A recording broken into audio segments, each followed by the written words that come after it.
The oppressive heat of a Manhattan July hit Charlotte the moment she stepped out of the Blacktown car. It was not just warm, it was a physical weight. The humidity rose from the asphalt like a phantom. It wrapped around her ankles and clung to the linen shirt that had felt fresh 5 hours ago in Alabama, but now felt like a second skin of grime. Charlotte exhaled a long breath and looked up. Before her stood the Vanderbilt. It was a monolith of limestone and glass that pierced the blue sky of the Upper East Side.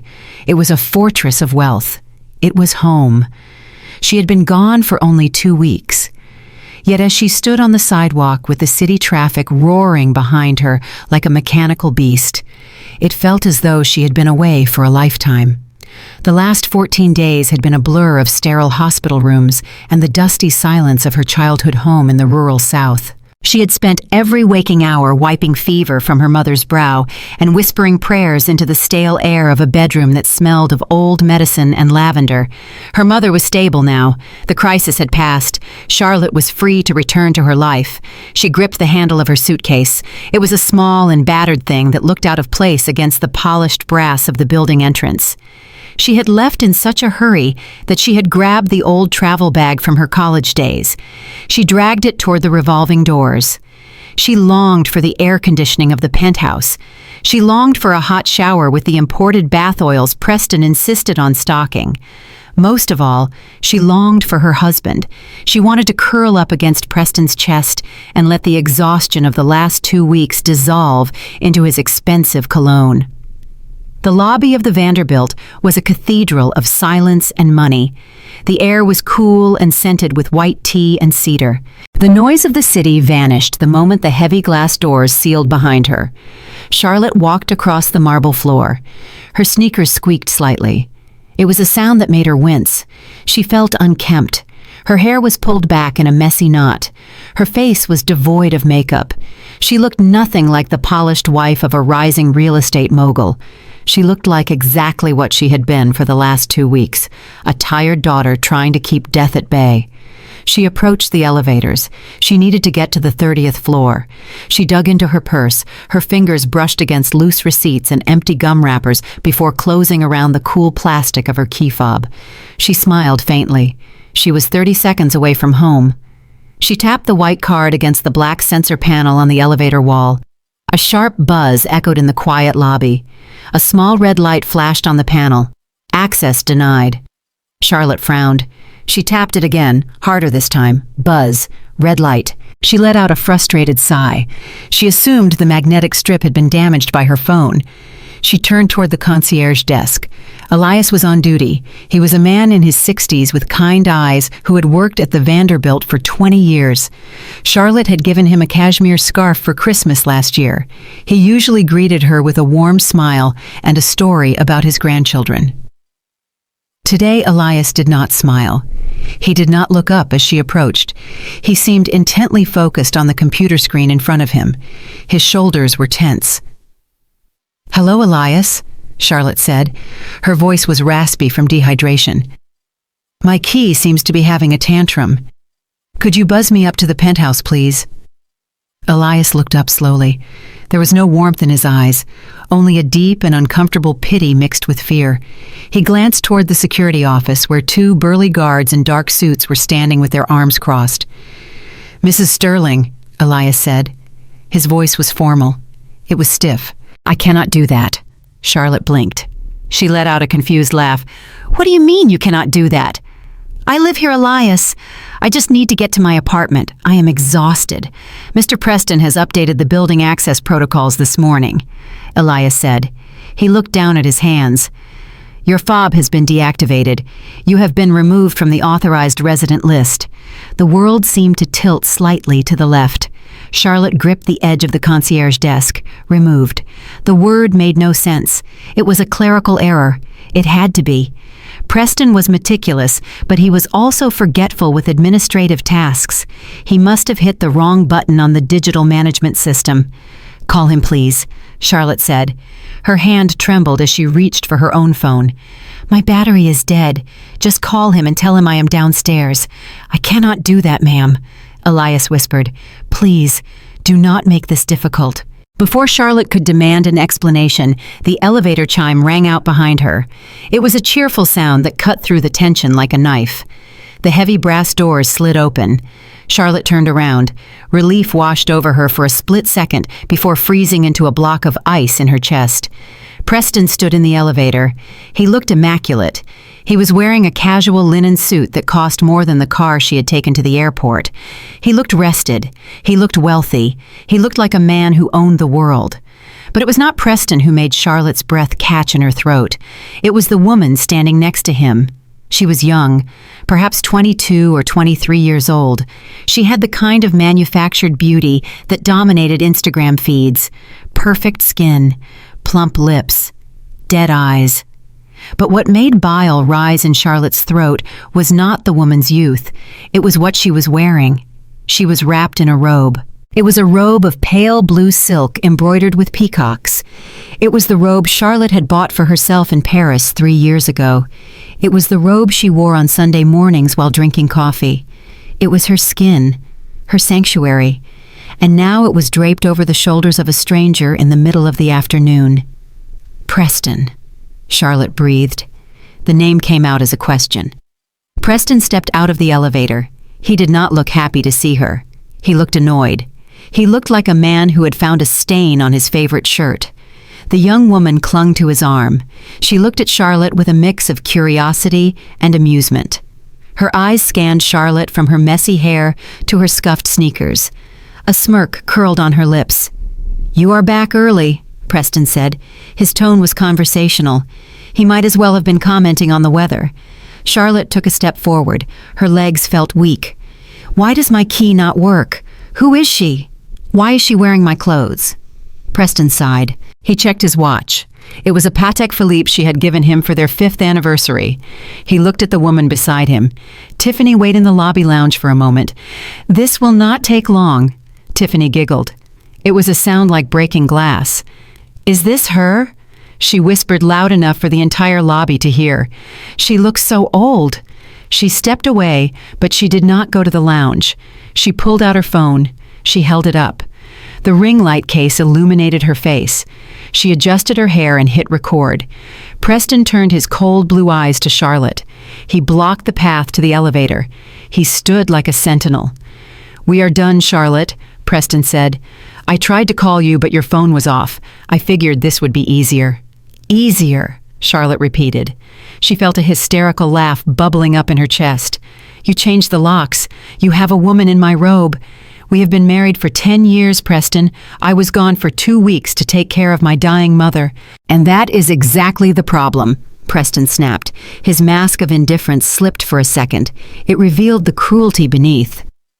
"You are always gone. You are always worrying about that dusty town and your sick mother. I need a partner, Charlotte. I am building an empire. I need someone who is present, not a nurse, not a burden." Burden. The word hung in the cool air. Charlotte thought of the nights she had stayed up helping him format business plans. She thought of the dinner parties she had hosted to charm his investors. She thought of the decade of her life she had poured into his foundation. "I am thirsty," Charlotte said. Her voice was hollow. The shock was so great that her brain latched onto a simple physical need. She felt dizzy. "I need water." She turned toward the small luxury market that was attached to the lobby. It was a place where residents bought $6 organic water and imported chocolates. She needed a moment to think. She needed liquid. She walked to the cooler and grabbed a bottle of water. Her hands were shaking so badly, she almost dropped it. She walked to the counter. Preston followed her. He did not try to stop her. He watched her with a look of clinical detachment. Charlotte pulled out her debit card. It was a platinum card linked to their joint account. She handed it to the clerk. The clerk swiped the card. He frowned. He swiped it again. "I am sorry, Mrs. Sterling," the clerk said. "It says declined." "Try it again," Charlotte said. Her throat was sandpaper. "There is money in there." Preston took a phone out of his pocket. He held it to his ear. He looked directly at Charlotte as he spoke. "Yes, this is Preston Sterling. I am reporting a theft. My wife's supplementary cards. Yes, all of them. Freeze the joint accounts as well. I believe they have been compromised." "No, effective immediately." He ended the call. He put the phone back in his pocket. He smiled. It was a small and tight smile. The clerk looked at Charlotte. He looked at the card in his hand. He looked at Preston. Slowly, he placed the bottle of water back behind the counter. "I cannot sell this to you, ma'am," the clerk said. Charlotte stared at the water. It was right there. Condensation was dripping down the plastic. She had never wanted anything so much in her life. She looked at Preston. "You are freezing my access to money because I want a bottle of water," Charlotte whispered. "No," Preston said. He leaned in close. He smelled of expensive soap and betrayal. "I am freezing your access because nothing in that account belongs to you. You came to me with nothing. You leave with nothing. That is fair." From the corner of the lobby, a voice narrated the scene. Charlotte looked over. Tiffany was holding her phone up. She was live streaming. "Oh my God, you guys," Tiffany said into the camera. "The ex is literally begging for water right now. It is so sad. This is what happens when you let yourself go, ladies. Don't forget to like and subscribe for part 2. Charlotte felt the blood rush to her face. The humiliation was a physical blow. It burned hotter than the summer sun outside. The doormen were watching. The concierge was watching. Tiffany's thousands of followers were watching. "Get out," Preston said. He did not shout. His voice was a low growl. "You are making a scene. You are embarrassing me." "This is my home," Charlotte said. Tears pricked her eyes. She hated them. She hated showing weakness in front of him. Not anymore. Preston signaled to the security guards. "Remove her." The 2 guards stepped forward. One of them was a man named Marcus. He had helped Charlotte carry groceries 100 times. He looked sick to his stomach. "I am sorry, Mrs. Sterling," Marcus mumbled. "Please, do not make us drag you." Charlotte looked at Marcus. She looked at Preston. She realized with a clarity that cut through the exhaustion that pleading would do no good. The man she loved was dead. The man standing in front of her was a stranger wearing his skin. She turned around. She walked to her battered suitcase. Preston laughed. A short and sharp sound. He walked over to the suitcase. He kicked it. The bag skidded across the polished marble floor. It spun and hit the revolving door with a thud. "Get your trash out of my lobby," Preston hissed. Charlotte walked to the door. She picked up the handle of her suitcase. She did not look back. She could hear Tiffany giggling. She could hear the murmur of the staff. She pushed through the heavy glass doors. The heat of the city slammed into her again. It was suffocating. The noise of the traffic was deafening. She stood on the sidewalk. She had no water. She had no home. She had no husband. The glass doors of the Vanderbilt swished shut behind her. She saw Preston wrap his arm around Tiffany's waist. He kissed the top of her head. He looked happy. Charlotte stood alone in the shadow of the building that had been her world. Her throat was parched. Her heart was broken. But as she gripped the handle of her suitcase, her knuckles turned white. She took a breath of the hot and dirty air. She started to walk. She did not know where she was going. She only knew she had to keep moving before she collapsed. The heavy glass doors of the Vanderbilt sealed shut with a hiss of finality. It severed Charlotte from the cool and scented air of the lobby. She was left standing on the scorching concrete of the sidewalk. The humidity of the New York afternoon wrapped around her throat like a damp wool scarf. The noise of the city was a physical assault. Taxis honked. Construction drills screamed in the distance. Tourists chatted loudly as they navigated the crowded pavement.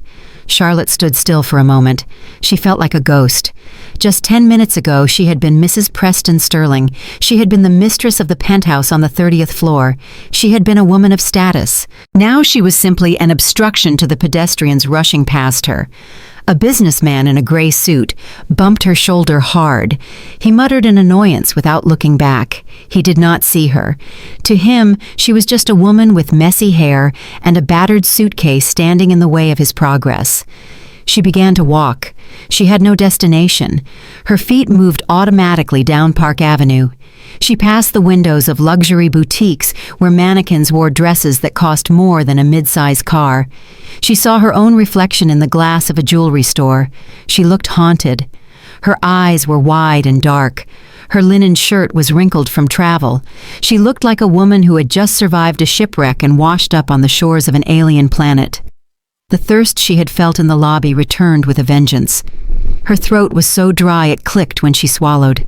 She needed water. She needed a bathroom. She needed a place to think.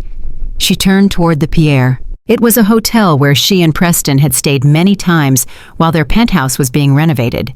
The doorman recognized her vaguely, but his eyes lingered on her suitcase. It was scuffed and old. It was not the Louis Vuitton luggage he was used to seeing. "Good afternoon," Charlotte said. Her voice cracked. She tried to summon the imperious tone she used to command staff. "I need a room for the night. Just a standard room." The front desk agent was a young woman with a tight bun. She typed on her keyboard. She asked for a credit card for incidentals. Charlotte hesitated. Her hands trembled as she pulled out the platinum card Preston had just declared stolen. She prayed it was a bluff. She prayed the bank had not processed the request yet. The agent swiped the card. She waited. She frowned. "I am sorry, ma'am," the agent said. Her voice dropped to a discreet whisper. "This card has been reported lost or stolen. Do you have another form of payment?" Charlotte dug through her purse. She found a backup card from a different bank. She handed it over. Declined. She found a third card, an emergency card she kept for travel. Declined. The agent looked at her with a mixture of suspicion and pity. "I am afraid I cannot check you in without a valid method of payment, ma'am. Perhaps there is a hostel downtown that could accommodate you." A hostel. The word felt like a slap. Charlotte took her cards. She shoved them back into her purse. She turned and walked away before the tears could fall. She could feel the eyes of the guests in the lobby boring into her back. They smelled the desperation on her. In their world, poverty was a contagious disease. She walked back out into the heat. The sun was beginning to set. The shadows of the skyscrapers stretched long and dark across the avenues. Hunger began to gnaw at her stomach. She had not eaten since a small bag of peanuts on the plane. As she walked the streets, the memories of the last decade began to play in her mind. They were not the happy memories of galas and vacations. They were the other memories, the ones she had buried deep, the ones she had ignored. She remembered a dinner 3 years ago. They sat at a table in a Michelin star restaurant. She had excitedly told Preston about an idea she had. She wanted to start a small gallery. She had an eye for art. She wanted to do something of her own. Preston had laughed. It was not a mean laugh. It was worse. It was an indulgent laugh, the kind one gives a child who says they want to be an astronaut. "Oh, Charlotte," he had said. He reached across the table and patted her hand.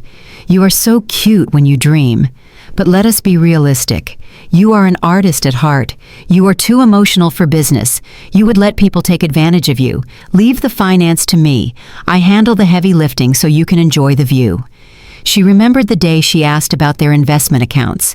She wanted to see the portfolio. "Why do you worry your pretty head about numbers?" he had asked. He kissed her forehead. "It is boring stuff. Trust me. I am building this for us.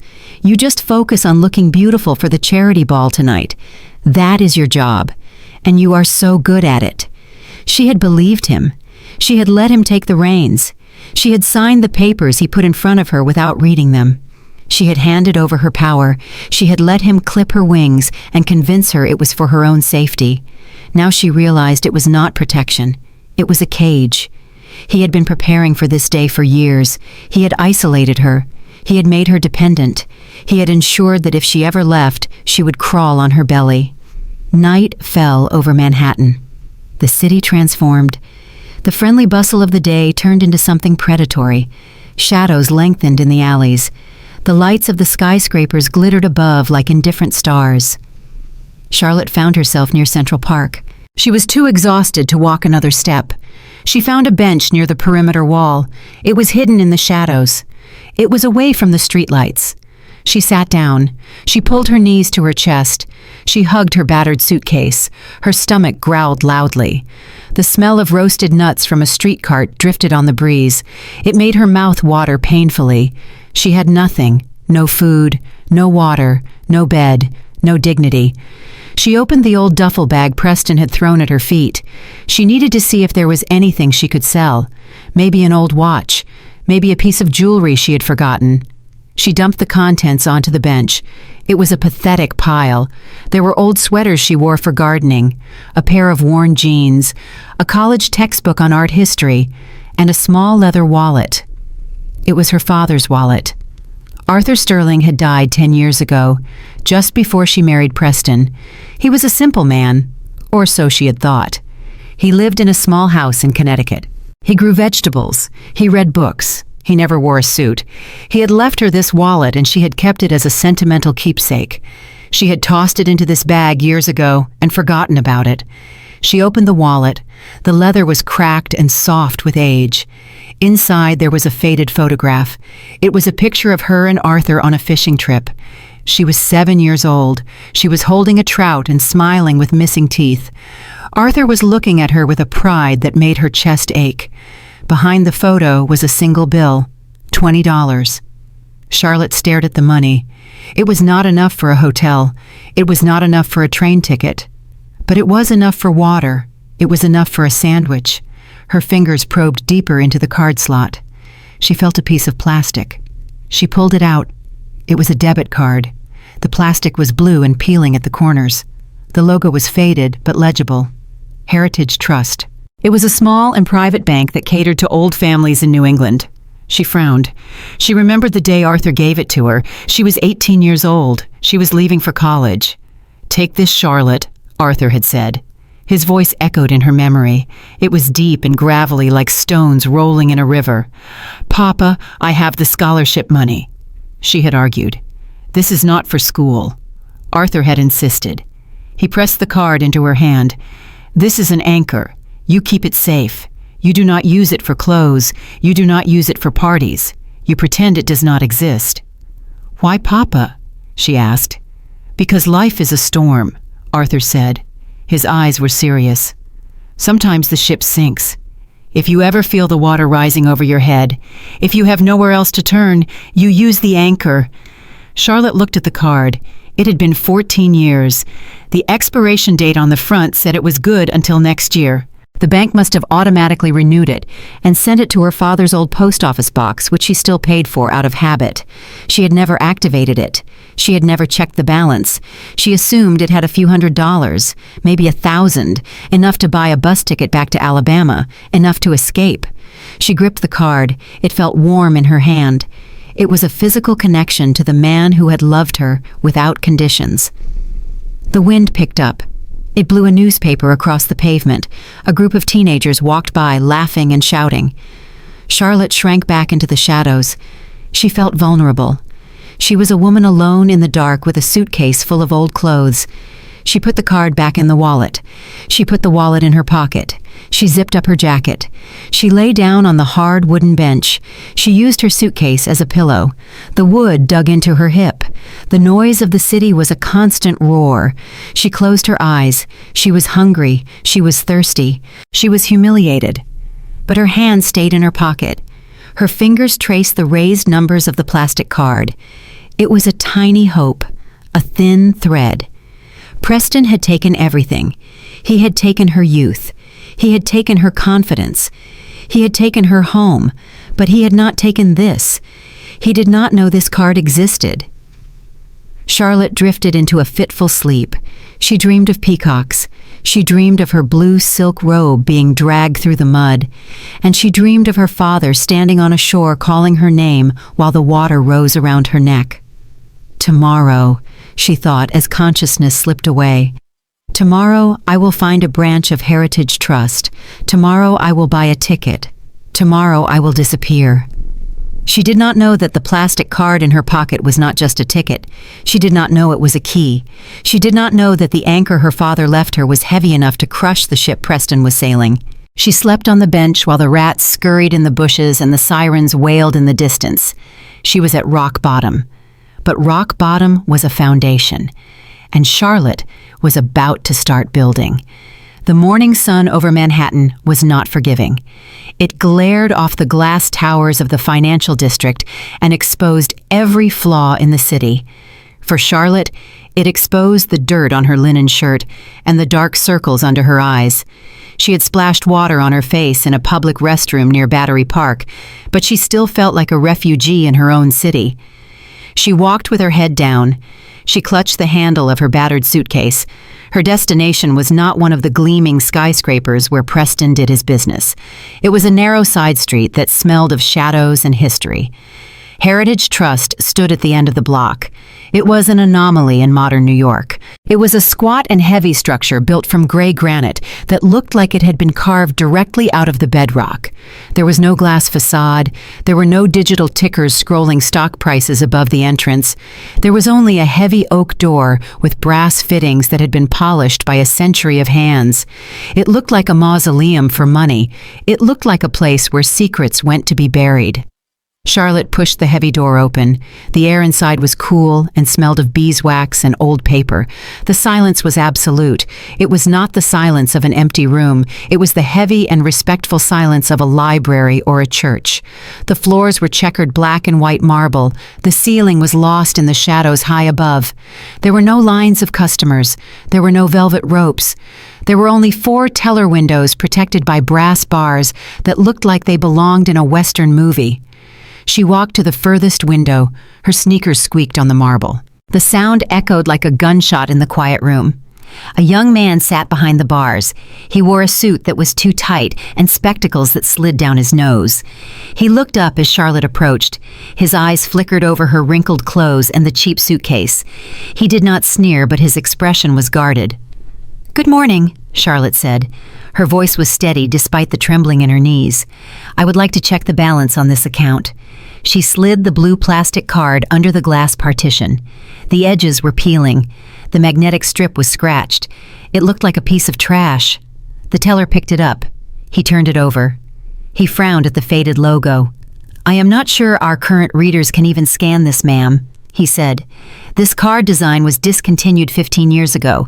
Do you have a secondary form of identification?" Charlotte handed him her driver's license. It still listed her name as Charlotte Sterling. The address was the penthouse at the Vanderbilt. The teller looked at the address. He looked at her disheveled appearance. He looked back at the address. The math did not add up in his head, but he said nothing. He typed her name into his terminal. He waited. He typed again. He hit the enter key with a sharp click. Suddenly, the young man stopped moving. His hands froze over the keyboard. His eyes widened behind his spectacles. He leaned closer to the screen. He swallowed hard. The guarded expression vanished. It was replaced by a look of pure terror mixed with awe. "Mrs. Sterling," he whispered. His voice trembled. "Please wait one moment. Do not move. Do not leave." He stood up so fast his chair scraped loudly against the floor. He practically ran to a heavy wooden door behind the counter. He disappeared. Charlotte stood alone in the lobby. Her heart hammered against her ribs. She gripped the marble counter. "They are calling the police," she thought. Preston reported the card stolen. He must have flagged this one too, even though he did not know about it. She looked at the door. She considered running. She considered grabbing her suitcase and fleeing back into the heat of the street. Before she could move, the wooden door opened. An older man stepped out. He was tall and thin. He wore a 3-piece charcoal suit that looked like it had been tailored in London in the 1950s. He had silver hair swept back from a high forehead and eyes that were as sharp and gray as the granite outside. This was Mr. Hawthorne, the branch director. He did not look at the teller. He walked straight to the side gate and unlocked it. He stepped into the lobby and approached Charlotte. He did not look at her dirty clothes. He looked her directly in the eyes. He bowed his head slightly. It was a gesture of profound respect. "Mrs. Sterling," Mr. Hawthorne said. His voice was low and smooth, like aged whiskey. "Or perhaps I should address you as Ms. Thorne, as your father did." Charlotte was stunned. Thorne was her maiden name. No one in New York called her that. "Mr. Hawthorne," she said. "I just wanted to check if there was enough for a bus ticket. I think there might be a mistake." "There is no mistake," Mr. Hawthorne said. "Please, come with me.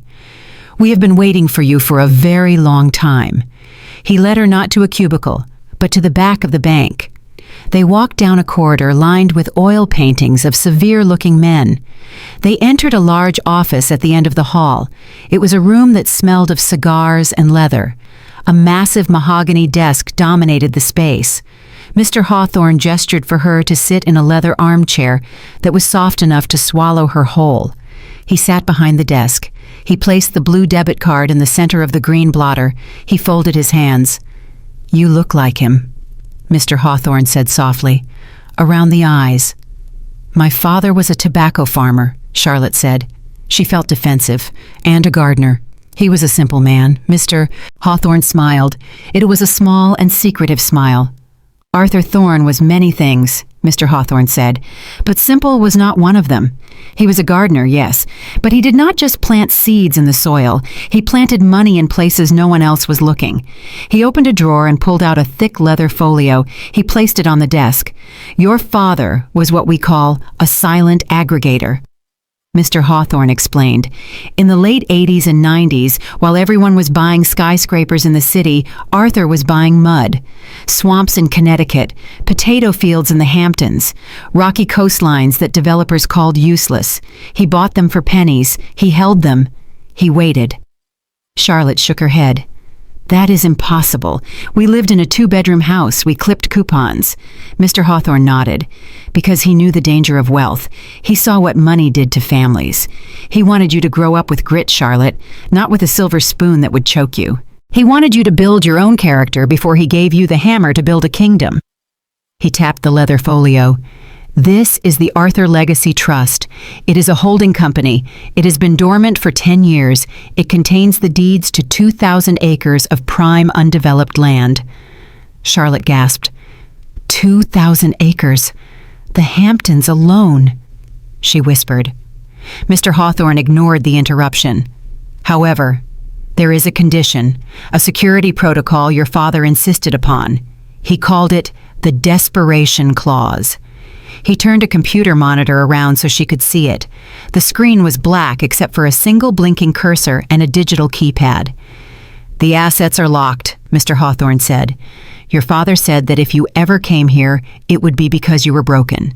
He said you would only use this card if your life had collapsed. But he needed to be sure that the woman sitting in this chair was truly his daughter. He needed to be sure you were still sharp, that you had not lost your mind to grief or drugs or a controlling husband." Charlotte stiffened. How did he know? "He was a father," Mr. Hawthorne said simply. "He saw things." He pushed a small external keypad toward her. "There is a code," Mr. Hawthorne said. "It is not a birthday. It is not a social security number. Your father said he taught it to you when you were 10 years old. He said it was the most important lesson he ever gave you about the land." Charlotte stared at the keypad. Her mind raced. A lesson. She thought back to the long afternoons in the vegetable garden. She thought of the fishing trips. She thought of the nights he read to her. "Think, Charlotte. Think." She remembered a day in late autumn. They were walking the perimeter of a small plot of land he had bought behind their house. He had made her walk the fence line. "Measure it again, Charlie," he had said. "I am tired, Papa. Measure it. You never trust the deed. You trust your feet. How many steps is the north face?" She remembered counting. She remembered the number. But was that it? Mr. Hawthorne watched her. The clock on the wall ticked loudly. "If you fail 3 times, the account locks permanently," Mr. Hawthorne warned. "The assets will be donated to charity. This is the final test of your heritage." Charlotte closed her eyes. She went back to that day. "The land does not lie," Arthur had told her. "People lie. Banks lie. But the soil is honest. What is the rule of the harvest?" "Charlie, you plant 1," she had recited. "You wait 4. You harvest 10. 1, 4, 10. No, that was too simple. She remembered the day he gave her the card. "This is an anchor. An anchor." She opened her eyes. She looked at Mr. Hawthorne. "He taught me the coordinates," Charlotte said softly. Mr. Hawthorne raised an eyebrow. "Coordinates of what?" "Of the place he wanted to be buried, but we buried him in the town cemetery because it was cheaper. He wanted to be buried on the hill overlooking the river. The plot, he said, was the heart of everything." She reached for the keypad. Her fingers hovered over the numbers. She remembered the latitude and longitude he had made her memorize as a game. He used to quiz her on it while they washed dishes. 34. She pressed the 3 and the 4. 18, 12. She paused. There was one more number, the depth of the river at that bend. 6. She pressed the 6. She hit the enter key. The room went silent. Charlotte held her breath. On the screen, the blinking cursor stopped. A green line of text appeared. Identity verified. Welcome home, Charlotte. Mr. Hawthorne let out a breath he seemed to have been holding. He smiled, a genuine smile that reached his eyes. Welcome back, Ms. Thorne. He typed a command on his keyboard. A printer in the corner began to whir. The clause is activated, Mr. Hawthorne said.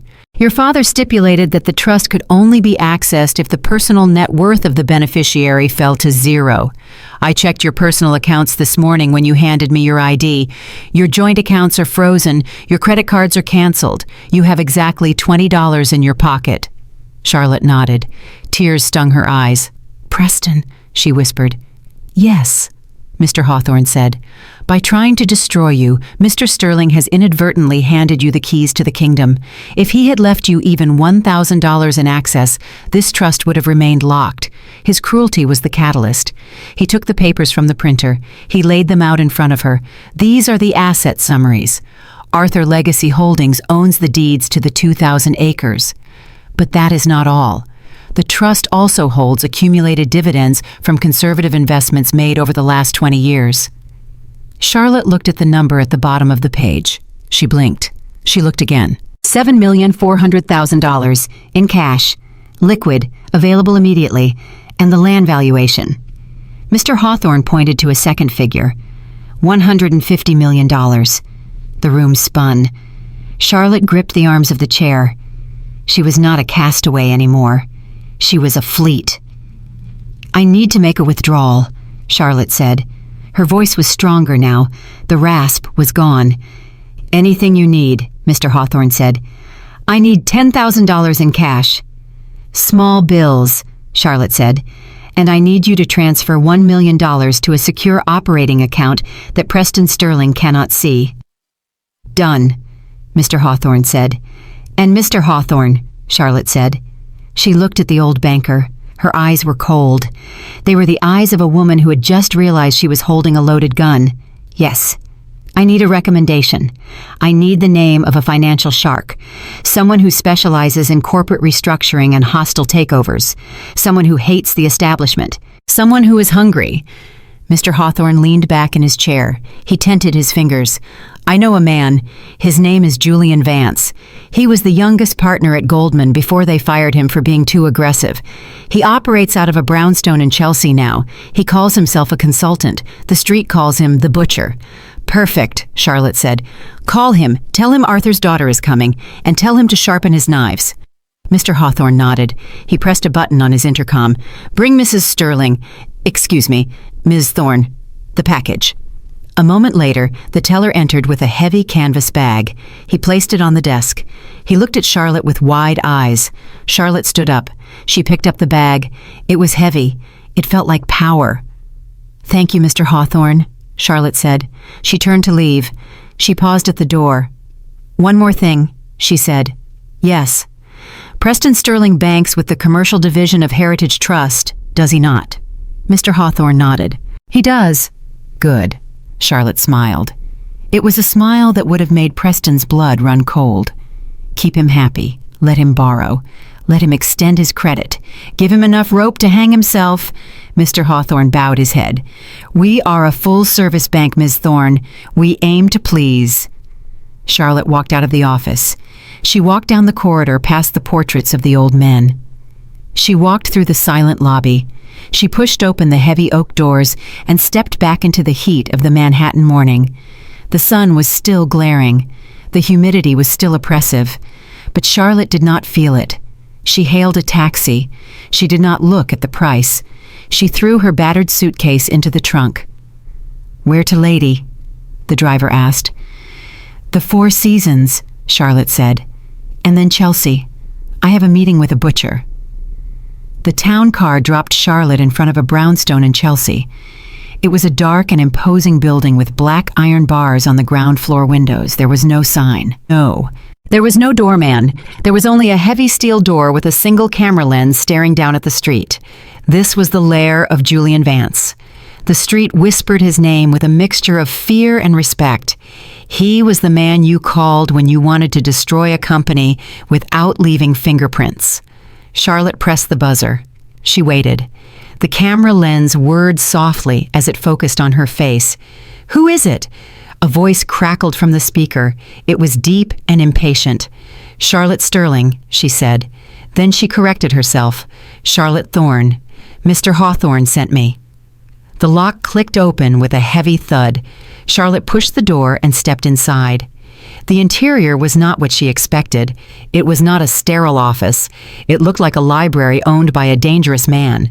The walls were lined with books on law and military history. The furniture was black leather and chrome. The air smelled of espresso and old paper.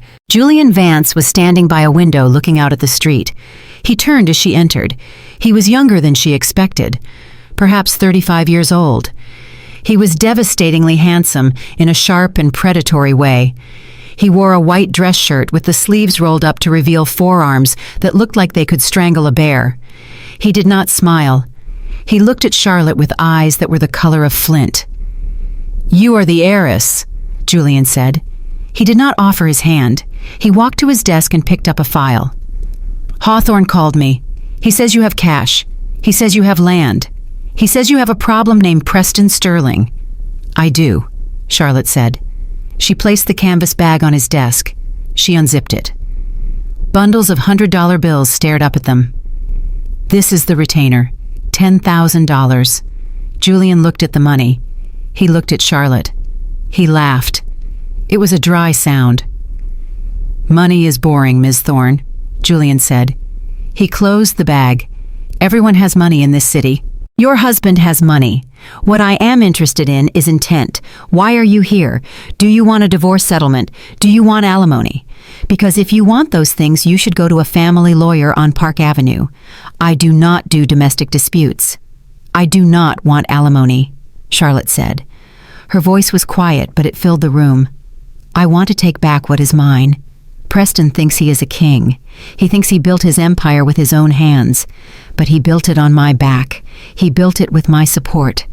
And now he wants to steal my family land to build his monument." She stepped closer to the desk. She looked Julian in the eye. "I do not want to sue him, Julian. I want to dismantle him.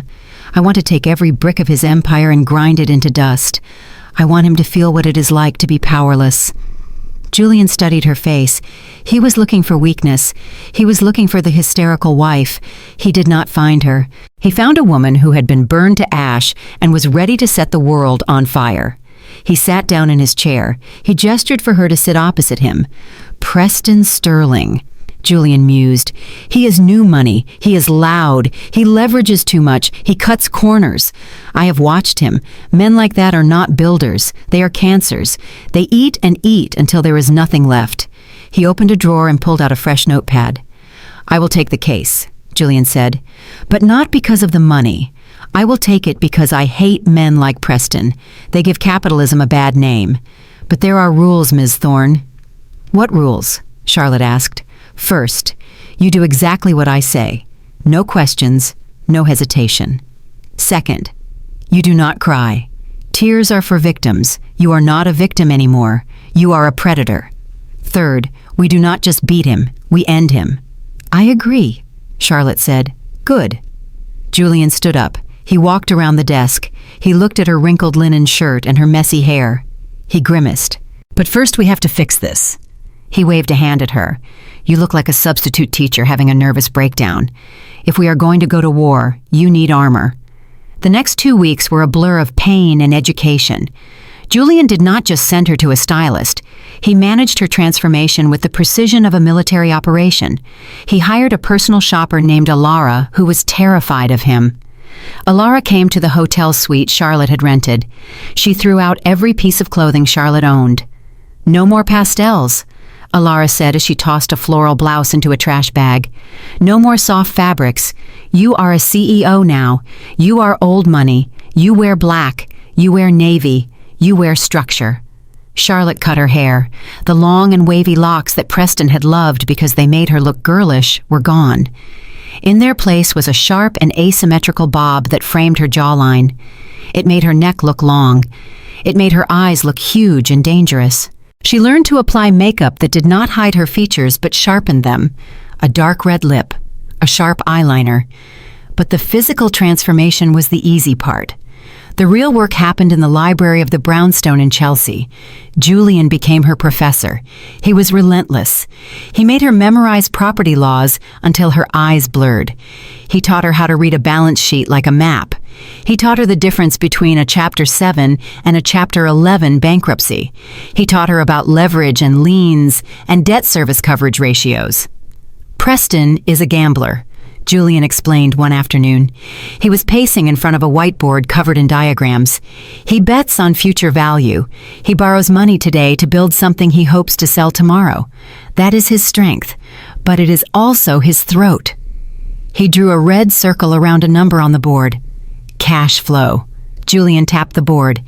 This is oxygen. Preston has a lot of assets on paper. He has buildings. He has cranes. He has land. But he has very little cash. He lives paycheck to paycheck just on a massive scale. He needs his projects to finish on time so he can pay his lenders. If the project stops, the money stops. If the money stops, he suffocates.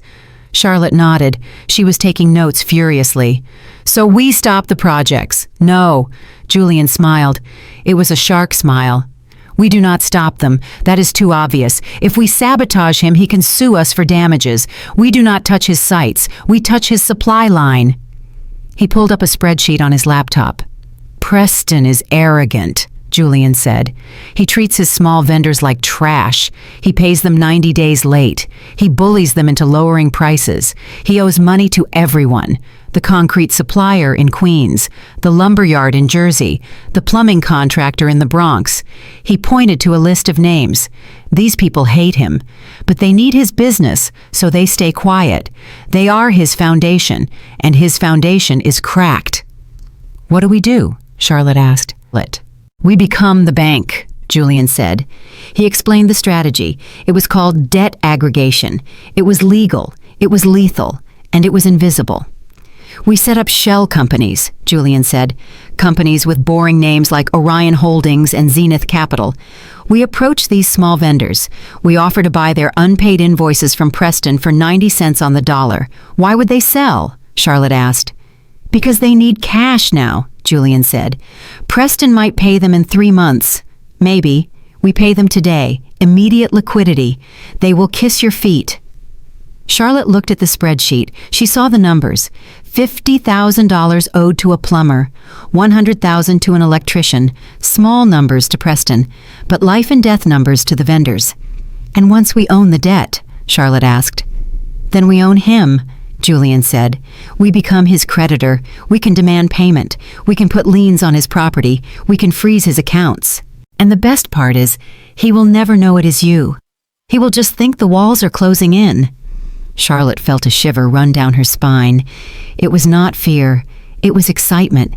It was the thrill of the hunt. Let us do it, Charlotte said. The next morning the operation began. Charlotte sat in Julian's office. She had her own desk now. She was wearing a tailored navy suit that cost $4,000. She typed on a secure laptop. She initiated the transfers. Orion Holdings contacted Miller Concrete. Mr. Miller was a man Preston had screamed at in front of his crew last month. When Charlotte's representative offered to buy the $200,000 debt Preston owed him, Mr. Miller almost cried with relief. Sold, Miller said. Next was the electrical firm, then the lumber yard, then the architectural glass supplier. Charlotte watched the money leave her operating account. It was strange. She was spending hundreds of thousands of dollars, but she was not losing money. She was buying power. She was buying pieces of Preston's soul. Within 3 days, Charlotte owned $1.2 million of Preston's short-term debt. She controlled the people who built his buildings. Julian stood behind her chair. He watched the screen. Good, he said. Now we wait. The impact was subtle at first, just as Julian had predicted. Preston was in his office overlooking Midtown. He was stressed. He needed to start the foundation work for his new luxury tower in Tribeca. He called Miller Concrete to schedule the pour. I am sorry, Mr. Sterling, the dispatcher said. We cannot schedule you this week. We are booked. Booked, Preston shouted. I am your biggest client. I have an invoice with you for $200,000. You prioritize me. Actually, Mr. Sterling, the dispatcher said calmly, that invoice has been cleared. We do not carry your balance anymore, and our new corporate policy requires 50% deposit up front for new bookings. Preston slammed the phone down. He was confused. Who cleared the invoice? Maybe his accountant paid it. He did not have time to check. He called the glass supplier. Same answer. Upfront payment required. No more credit. Preston's cash flow began to hemorrhage. He had to pay cash for materials he used to get on credit. His liquid reserves drained faster than he could replenish them. He had to delay payroll for his office staff by 2 days. He blamed it on a banking glitch. In the brownstone in Chelsea, Charlotte watched the ripples spread. She felt a cold satisfaction. She was not just hurting him, she was teaching him a lesson he had tried to teach her. Cash is king, she thought, and the queen is holding the checkbook. One evening after a long day of strategizing, Julian poured 2 glasses of scotch. He handed one to Charlotte. To the architect, Julian said, raising his glass. To the butcher, Charlotte replied. She took a sip. The amber liquid burned her throat pleasantly. She looked at her reflection in the dark window. She did not see the tired nurse who had arrived in New York 2 weeks ago. She saw a woman with sharp edges. She saw a woman who was ready to take back her throne. "Are you ready for the next step?" Julian asked. He sat on the edge of his desk. "What is the next step?" Charlotte asked. "Preston is bleeding," Julian said. "He is desperate for a big win to cover his cash flow problem. He needs that land in the Hamptons. He needs the Arthur Legacy project. He is going to come hunting for the owner." Charlotte smiled. It was a smile that did not reach her eyes. "Let him come," she said. "I will leave the gate open." Julian nodded. He looked at her with a new kind of respect. It was not the respect of a mentor for a student. It was the respect of a soldier for a comrade in arms. "You are dangerous, Charlotte Thorne," Julian said softly. "I had a good teacher," Charlotte said. She put her glass down. She walked to the window and looked out at the city.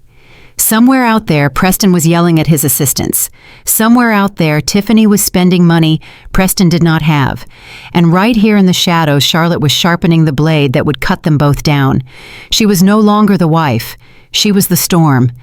And the storm was just beginning. The grand ballroom of the Pierre Hotel was a sea of black tuxedos and shimmering silk gowns. It was the annual Metropolitan Preservation Gala. This was the event where the old money of New York came to toast their own generosity while sipping champagne that cost $300 a bottle. The air smelled of expensive perfume and massive floral arrangements of white lilies. A string quartet played softly in the corner. The music was barely audible over the hum of polite conversation and the clinking of crystal glasses. Preston Sterling stood near the ice sculpture in the center of the room. He adjusted his bow tie. His hands were damp with sweat. He wiped them discreetly on his trousers. To the casual observer, he looked like a master of the universe.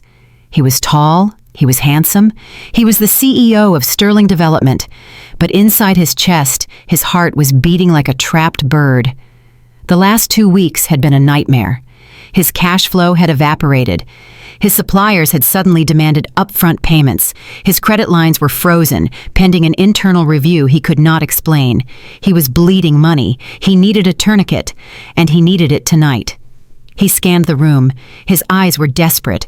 He was looking for one person. He was looking for the representative of AL Holdings. His research team had traced the ownership of the 2,000 acres in the Hamptons to this mysterious trust. They had told him that a representative would be here tonight. If he could secure that land, he could leverage it to get a massive loan from the international banks. It would save him. It would bury the debts. It would erase the red ink that was drowning him. "Babe." A shrill voice pierced his concentration.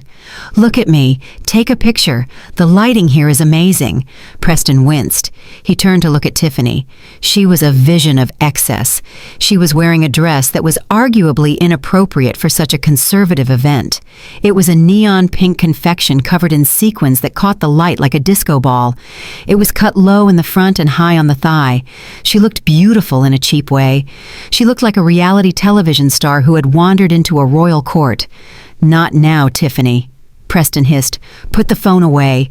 This is a serious room. There are senators here. There are billionaires. Act like you belong." Tiffany pouted. She crossed her arms. On her forearm hung a handbag that screamed for attention.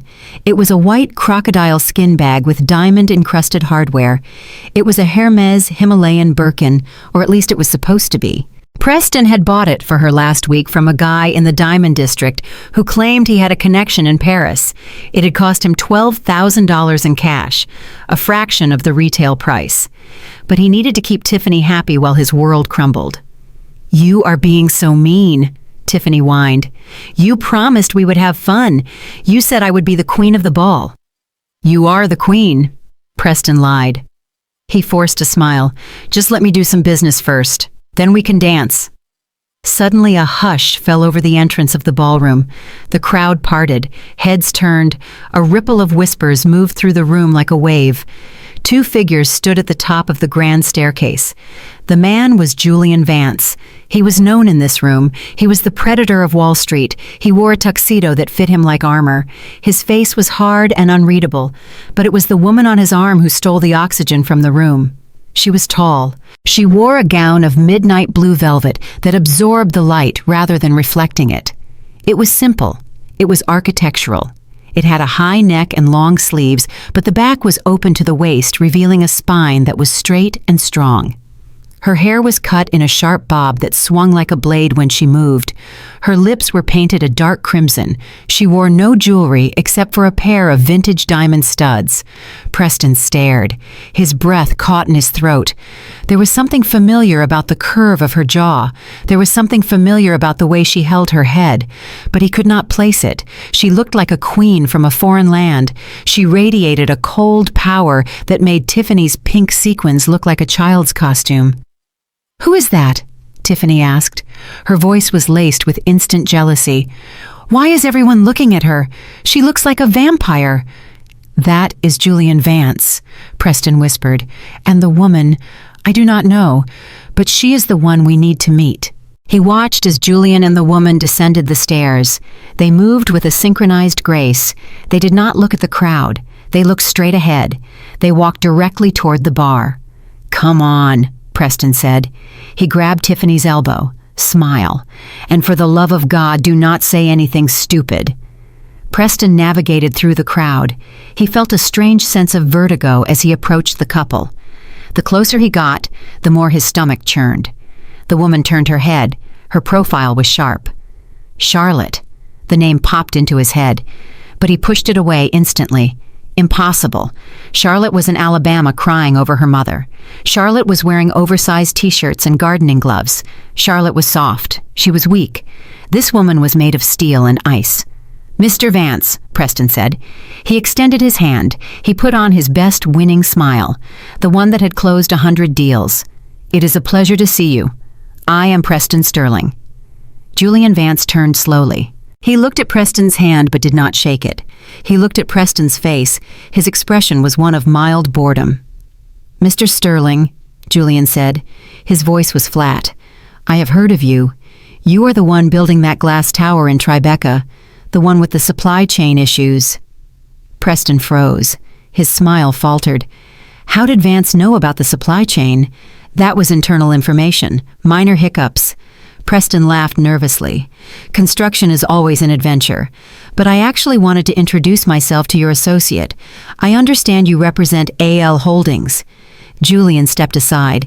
He revealed the woman standing next to him. She turned to face Preston. Her eyes were dark. They were intelligent. They locked onto his. There was no recognition in them. There was no warmth. There was only a terrifying emptiness. "Good evening, Mr. Sterling," she said. Her voice was low. It was husky. It sounded like Charlotte, but an octave lower. It sounded like Charlotte if Charlotte had been forged in a fire. Preston felt sweat trickle down his back. The resemblance was uncanny, but the vibe was completely alien. Preston stammered. "I am sorry. You remind me of someone." "Have we met?" "I do not think so," the woman said. "I am Charlotte Thorne. I am the managing director of the trust." Thorne. Preston's mind raced. That was Charlotte's maiden name, But Thorne was a common name, and Charlotte had never mentioned a trust. She had mentioned a farm, a shack, a truck, not a trust represented by the shark of Wall Street. "Ms. Thorne," Preston said. He regained his composure. He decided it was a coincidence, a terrifying coincidence, but he could not afford to be paranoid. He needed her money. It is an honor. Beside him, Tiffany cleared her throat loudly. She felt ignored. She hated being ignored. She stepped forward. She thrust her chest out. She swung her bag aggressively. "Hi," Tiffany said. Her voice was high and grating. "I am Tiffany. I am Preston's fiancée. Well, basically." She looked Charlotte up and down. She sneered. "That is a very dark dress," Tiffany said. "It is a bit gloomy for a party, do you not think? Did someone die?" Preston closed his eyes. He wanted to vanish. Charlotte looked at Tiffany. She did not look offended. She looked at Tiffany the way a scientist looks at a bacteria sample in a petri dish. "It is vintage Givenchy," Charlotte said calmly. "From the 1995 couture collection. It is meant to be solemn. It represents dignity, a concept you might find unfamiliar." Tiffany's face turned red. The small crowd of socialites standing nearby stopped talking. They turned to listen. They smelled blood. "Excuse me," Tiffany snapped. She took a step closer. She invaded Charlotte's personal space. "Who do you think you are? You think you are better than me because you are wearing some old rags. Look at this." She shoved her handbag into Charlotte's face. She held it up like a trophy. "This is a Himalayan Birkin," Tiffany announced. "It cost more than your car. It is the most exclusive bag in the world.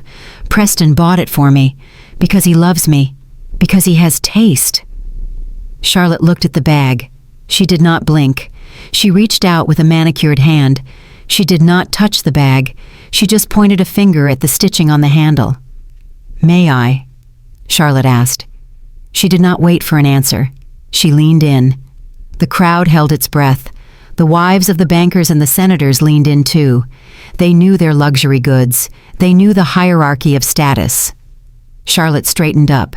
She looked at Preston. A small and pitying smile played on her lips. It was a smile that devastated him. "Oh, Mr. Sterling," Charlotte said softly. Her voice carried clearly through the silent circle. "You really should be more careful with your dealers in the Diamond District." "What?" Tiffany demanded. "What are you talking about?" "This is a lovely reproduction," Charlotte said to the room. She spoke with the authority of an auctioneer. "But it is a fake." Tiffany gasped. "No, it is not. You are lying. You are just jealous." Charlotte turned to the woman standing next to her. It was Mrs. Vanderbilt, the matriarch of New York society, a woman who owned 10 real Birkins. "Mrs. Vanderbilt," Charlotte said, "please observe the saddle stitching on the handle. Hermes artisans use 2 needles and a single waxed thread. The stitch is angled. It is imperfectly perfect." She pointed to Tiffany's bag. "This stitching is straight," Charlotte said. "It is machine-made, and the hardware." She glanced at the diamond clasp. "Palladium does not tarnish," Charlotte said. "If you look closely at the latch, you can see the base metal turning copper. And finally, the smell." Charlotte wrinkled her nose slightly. "Hermes leather smells of earth and spices. This bag smells of industrial glue and plastic." The silence that followed was absolute. It was heavy. It was suffocating. Mrs. Vanderbilt leaned in. She peered at the bag through her lorgnette. She sniffed the air. She recoiled. "Oh dear," Mrs. Vanderbilt whispered. "It does smell like chemicals. How dreadful." The crowd erupted in hushed giggles. The socialites covered their mouths with their gloved hands. They looked at Tiffany with amusement and disgust. In their world, carrying a fake bag was a sin worse than adultery. It was a confession of poverty. Tiffany looked around. Her face was a mask of horror. She looked at the bag. She looked at Preston. "You told me it was real," Tiffany screeched. "You told me it was an investment, you cheap bastard." Preston turned purple. He felt the eyes of the entire room on him. He felt the judgment. He was a fraud. He was a man who bought fake bags for his loud mistress. His credibility was dissolving in real time. I did not know," Preston stammered. "I was scammed. I will sue the dealer." Charlotte watched him squirm. She felt a cold satisfaction in her gut. It was better than any revenge she had imagined. She had not raised her voice. She had not made a scene. She had simply told the truth. She turned back to Julian. She took his arm. "I think we have seen enough, Mr. Vance," Charlotte said. "I do not think Mr. Sterling is quite ready for the level of partnership AL Holdings requires. We prefer partners who value authenticity." She began to walk away. The crowd parted for her with newfound respect. She was the alpha. She was the judge. "Wait," Preston called out. He was desperate. He ignored Tiffany, who was now crying and stomping her foot. "Ms. Thorne, please, this is a misunderstanding. My personal life has nothing to do with my business." "The Skyline Dreams project is solid." Charlotte stopped. She turned her head slightly over her shoulder. She looked at him with that same terrifyingly familiar gaze. "Everything is connected, Mr. Sterling," Charlotte said. "How you do one thing is how you do everything. If you cut corners on a handbag for the woman you love, what corners will you cut on a building meant to house families?" She let the question hang in the air. It was a poisoned dart. It struck him right in the chest. She walked away. Julian walked beside her. He leaned close to her ear. "That was brutal," Julian whispered. "I thought you said no blood." "There is no blood on the floor," Charlotte whispered back, "only on his ego." They exited the ballroom, leaving Preston standing in the wreckage of his reputation. Tiffany was sobbing loudly about her humiliation. The socialites were laughing. The investors were whispering. Preston watched Charlotte disappear into the night. His hands were shaking uncontrollably. He grabbed a glass of champagne from a passing waiter and downed it in one gulp. It could not be her, he told himself. It could not be Charlotte. Charlotte did not know the difference between a saddle stitch and a running stitch. Charlotte bought her bags at outlet malls. Charlotte was simple. But as he looked at the empty doorway, he felt a cold dread settling in his stomach. The woman who had just destroyed him had his wife's eyes, and she had just declared war. 3 days after the disaster at the Metropolitan Preservation Gala, Preston Sterling received an email. It was brief. It was formal. It was signed by the executive assistant of Julian Vance. It invited him to a private meeting to discuss the capitalization of the Skyline Dreams project. The location was not an office in Manhattan. It was an address in the rolling hills of Bedford in Westchester County. Preston stared at the screen of his phone. His hands were shaking. This was it. This was the lifeline. Despite the humiliation at the gala, Julian Vance and the mysterious Ms. Thorne were still interested. They were business people after all. They knew that money had no feelings. They knew that his project was a gold mine, even if his mistress carried a fake bag. He drove his silver Porsche out of the city early in the morning. The drive was an hour of white-knuckled anxiety. He practiced his pitch in the rearview mirror. He adjusted his tie. He told himself that he was still the king. He was Preston Sterling. He could charm anyone. The GPS led him away from the main roads and onto a winding lane lined with ancient oak trees. The sunlight filtered through the leaves in dappled patterns. Finally, he arrived at a massive wrought iron gate. It was 12 feet tall. It was solid black metal topped with gold spikes. A camera buzzed as it turned to look at his car. The gate swung open slowly. It was silent and heavy. Preston drove up the long gravel driveway. The house that came into view was not what he expected. It was not a modern glass box like the ones he built. It was a manor house built of dark stone. It looked like it had stood on that hill for 200 years. It had ivy climbing the walls and tall windows that reflected the gray sky. It smelled of old money. It smelled of power that did not need to shout.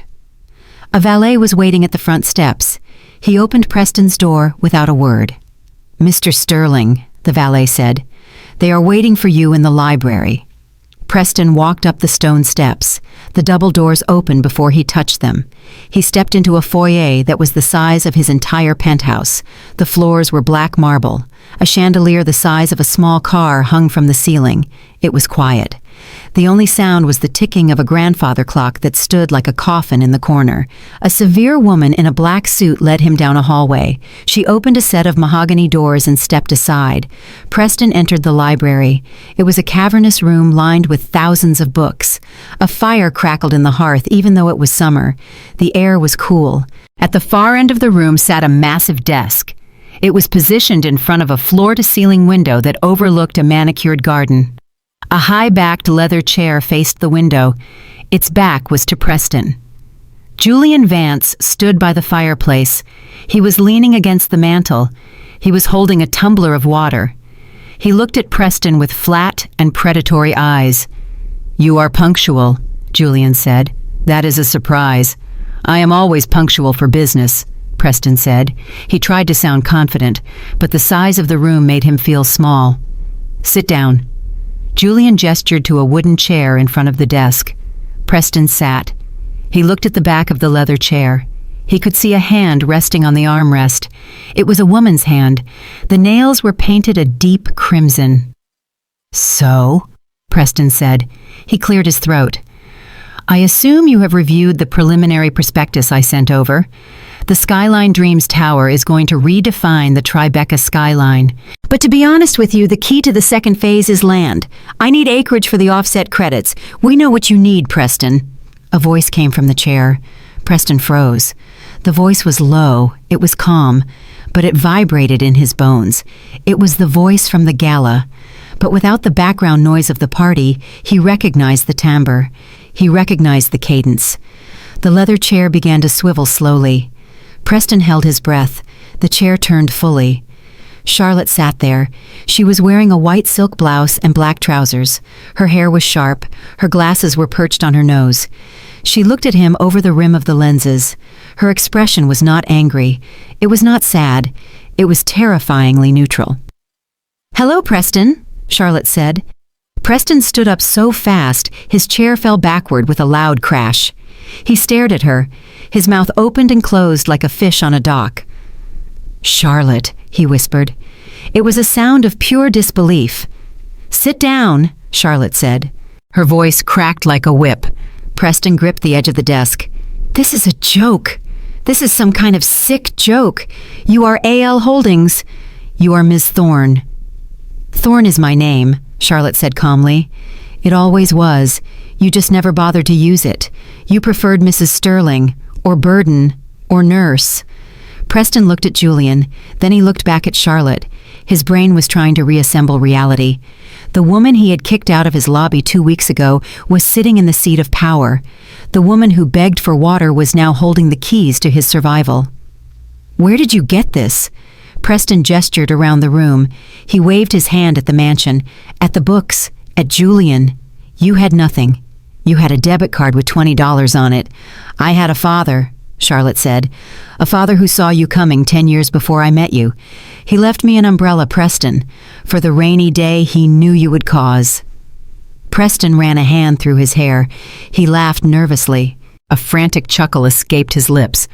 Okay, he said. He tried to pivot. He tried to find his footing. This is impressive, Charlotte, I have to admit. You really pulled a fast one. Is this why you were gone so long in Alabama? Were you setting this up?" "I was burying my mother," Charlotte said coldly. "Do not speak of her." "Right. Sorry," Preston said. He took a deep breath. He smoothed his tie. He decided to try the one tactic that had always worked. Charm, intimacy, manipulation. He leaned forward. He softened his eyes. He lowered his voice to a husky whisper. "Look, babe," he said. "I know things got heated at the apartment. I was stressed. The project was weighing on me. Tiffany, she meant nothing. She was just a distraction. You know how it is in this business. Men have needs. But you are my wife. Ex-wife," Charlotte corrected. "We are not divorced yet." Preston smiled. It was a shark smile, but he thought it was winning. "And seeing you here, like this, in charge. God, it is sexy, Charlotte. I never knew you had this fire in you. Why did you hide it? We could have been a power couple. We still can be." Charlotte watched him perform. She felt nothing. The love she had once held for him was dead. It was a cold corpse in the ground. "You are finished with the speech?" Charlotte asked. Preston blinked. "Yes, no. Let us stop this charade. You want to punish me?" "I get it. Message received. Now come home. Let us merge our assets. Imagine what we can build with your land and my expertise." "Your expertise," Charlotte repeated. She picked up a file from her desk. She opened it. "You mean your expertise in not paying your concrete suppliers, or your expertise in buying fake handbags, or perhaps your expertise in leveraging one building to pay the interest on another?" Preston went pale. "How do you know about the concrete?" "I know everything, Preston," Charlotte said. "I know you are 3 days away from defaulting on your payroll. I know your credit lines are maxed out. I know you are drowning." She closed the file. She folded her hands. "I am not here to be your wife, Preston. I am here to be your bank, or your executioner. The choice is yours." Preston swallowed hard. He looked at Julian. Julian was cleaning his fingernails with a small knife. He did not look up. "What do you want?" Preston asked. His voice was hoarse. "I own the land in the Hamptons," Charlotte said. 2,000 acres. It is zoned for mixed use. It is the only thing that can save your Skyline Dreams project from bankruptcy. Preston nodded. "Yes, that land is the key. If I have that land on my balance sheet, the banks will release the capital." Charlotte pushed a document across the desk. "This is a term sheet," she said. "Ale Holdings is prepared to inject $50 million into Sterling Development. In exchange, we take a 40% equity stake, and we provide the land as collateral for your senior loans." Preston looked at the document. $50 million. It was salvation. It was freedom. It was more money than he had ever seen in one place. With $50 million, he could pay everyone. He could silence the suppliers. He could finish the tower. He could buy a real Birkin bag. He could win. He reached for a pen. "Wait," Charlotte said. Preston froze. "There is a condition," Charlotte said. "Of course," Preston said. He was sweating. "Anything. Board seats, dividends, you name it." "We do not invest in black boxes," Charlotte said. "Before a single dollar is transferred, my team conducts a full forensic audit of Sterling Development." Preston's heart stopped. "An audit. We need to see everything." Charlotte continued. "Every invoice, every receipt, every email, every bank statement for the last 5 years. We need to verify that the company is solvent and that there are no irregularities." Preston pulled his hand back. Irregularities. His company was built on irregularities. He had skimmed money from the material budgets. He had bribed zoning officials. He had hidden losses in offshore accounts. If they looked too closely, they would find the rot. I do not think that is necessary," Preston said. "My books are audited by my accountant annually. They are clean. Your accountant is a drunk in New Jersey who signs whatever you put in front of him." Julian spoke from the fireplace. "We use forensic accountants, the best in the world." Preston looked at Charlotte. Her eyes were hard. "Take it or leave it, Preston," Charlotte said. "You sign the due diligence agreement today, or you walk out that door. And if you walk out that door, you will be bankrupt by Friday." Preston's mind raced. He was trapped. But he was also arrogant. He thought he was smarter than her. He thought he could hide the worst of it. He could delete the emails. He could shred the invoices for the cheap concrete. He just needed time. If he signed the agreement, he bought himself time. He could outmaneuver her. She was just a woman with a new haircut. She did not know the gritty details of construction. And once the money is in, Preston thought, "I will push her out. I will dilute her shares. I will take the land and leave her with nothing again." He looked at the pen. It was a Mont Blanc. It looked heavy. "Fine," Preston said. He picked up the pen. "You want an audit. You can have an audit. I have nothing to hide." He lied. He had everything to hide. He signed his name on the bottom line. The scratch of the nib on the paper sounded loud in the quiet room. Charlotte watched him sign. She did not smile. She felt a cold weight in her stomach. He had just signed his confession. "Excellent," Charlotte said. She pulled the document back. "Julian's team will arrive at your offices tomorrow morning at 8 o'clock. Have the server passwords ready." Preston stood up. He felt shaky. He felt like he had just sold his soul, but he had gotten a good price for it. Can we have dinner?" Preston asked, "to celebrate the partnership." Charlotte looked at him. She stood up. She was taller than him in her heels. "No, Preston," she said. "I do not mix business with pleasure, and this is strictly business." She turned her back on him. She looked out the window at the garden. "Show Mr. Sterling out Julian," she said. Preston walked out of the library. He walked down the long hallway. He walked out the front door. He got into his car. He gripped the steering wheel. His hands were wet. He had the deal. He had the money. He had won. So why did he feel like he had just walked into a cage and locked the door behind him? Back in the library, Charlotte stared at the signature on the document. Julian walked up beside her. He signed. Julian said. He sounded surprised. "I did not think he would do it." "He knows what is in those books. He is desperate," Charlotte said. "And he is arrogant. He thinks I am stupid. He thinks he can hide the skeletons before we find them. Can he?" Two of them went to the records room where the physical contracts were stored. The rest set up a command center in the main conference room. Preston watched them work. He felt a cold sweat breaking out on his forehead. He had expected a few people looking at spreadsheets. He had not expected an occupation. "Can I get you anything?" Preston asked. "Coffee, water." "We are fine," Julian said. He did not look up from his tablet. "We just need you to sit in your office and stay out of the way." "And Preston, yes, if you try to make a phone call, if you try to send an email, if you try to leave the building, we will consider it a breach of the due diligence agreement and the deal is off." Preston nodded. He walked into his office and closed the glass door. He sat at his desk. He stared at his computer screen. He could see the reflection of the auditors working in the glass. They were opening file cabinets. They were plugging black drives into the network ports. "You are going to jail, Preston," Julian said. "That is a certainty. The only question is whether you go with a shred of dignity or if we drag you out of here in cuffs right now." Charlotte turned back to face him. Her eyes were dry. The grief was gone. In its place was a cold and terrifying clarity. "You called me a burden," Charlotte said softly. "You said I was useless because I cared about people. You said I was weak because I had a heart." She leaned over the table. She looked deep into his watery eyes.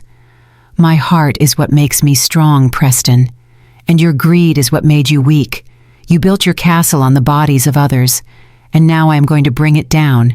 She looked at Julian. "Do we have everything?" she asked. "We have everything," Julian said.